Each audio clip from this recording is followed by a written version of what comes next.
This week's Parsha is Parshas Emor. In Parshas Emor, we have the list of all the different holidays that we celebrate throughout the year. Amongst that list is Pesach.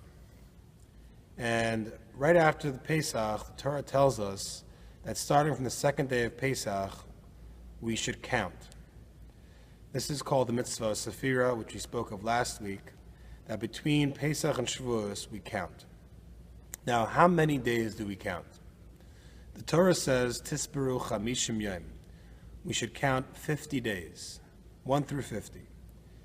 Now, we actually count, if you look after the weekday Mariv services, you'll find that there are only 49 days that we count. We count up to the number 49. So the Gemara, of course, addresses this question, why the Torah states that we count 50 days, while in actuality we only count 49 days, and says this follows the principle of ad v'lo ad bichlal, up to and not including. Meaning that if I tell someone that it's going to take 50 minutes, does that mean up to 50 minutes but not including? Or does that mean that it could take up to and including 50 minutes? So in this case, the Gemara says what it means is ad v'lo ad bichlal, up to but not including. So that's why the Torah says count 50 days, while we actually count 49 days.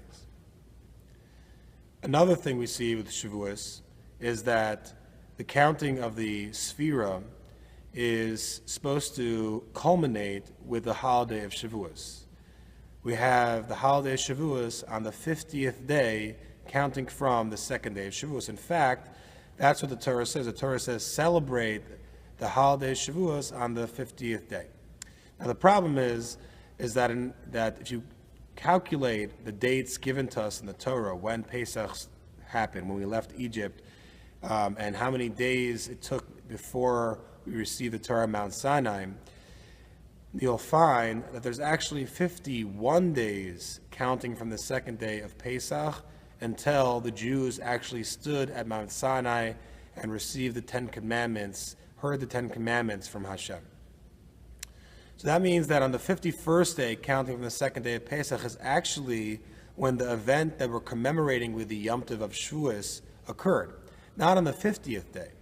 So again, we have another problem over here, that the dates just don't seem to work out. The numbers, the dates just don't coincide.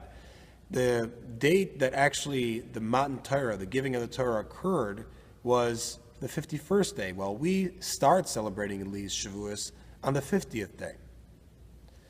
So now, why are these all these mathematical issues going on with the Shavuos? Why does Shavuos seem to be on the wrong day? The counting seems to be off by a day. Why are all these things seem to be occurring specifically with the Yom Tov of Shavuos? Whatever the answer to the question is. But why is it that Shavuos seems to create these issues with numbers and dates and so on? So our rabbis explain that the Yom Tov of Shavuos, at its very essence, is very different than other holidays. Sukkot, Pesach, the other two holidays, there are holidays which focus on commemoration, where we commemorate an event that occurred a long time ago. Shavuos is very different. Shavuos, yes, it's a commemoration of the giving of the Torah, the accepting of the Torah, that we accepted the Torah many years ago, but mainly, it's us accepting the Torah today. Rashi says in many places that a person should view the Torah every single day like it's a new Torah. That a person should view that every time he opens up a sefer, he opens up a book to learn Torah, that it should be viewed to him as if Hashem just gave him that sefer today. It should be so special and so something new and unique that he should appreciate every moment of it. And it's not something that he was given to generation past generation, father to son, for many generations in an old dusty book. It's something that Hashem personally gave to him. And that's what the holiday Shavuos signifies. It commemorates our own Matan Torah, our own giving of the Torah, when Hashem gives it to us on a daily basis, where we accept the Torah and appreciate it like it was just given today. At the end of the parsha, we have a very interesting story of the Makalo, the blasphemer. What occurred, according to the Medrash, was that one of three things, or actually all three things, there was a man who decided that he no longer believed in God. And what he did was he decided to make fun of the fact that on the shulchan, one of the utensils in the tabernacle was called the table. The table had the loaves of bread on it, and the loaves of bread stayed there from Shabbos to Shabbos. He made fun of the bread, and he said that why would Hashem want any type of offering of bread that's stale? You leave it there the entire week. By the end of the week, the bread's stale. Now, in actuality, there was a miracle. The bread stayed hot and fresh, but that's not the issue. Number three is that he got into a disagreement with another man about where he was allowed to pitch his tent, and he decided to curse the man using Hashem's name, which is a biblical and a very severe prohibition. Now, the Jewish people didn't know what to do with him. They didn't remember, or Moshe did not remember what the law was, what's the punishment for someone who blasphemes, uses Hashem's name while cursing someone.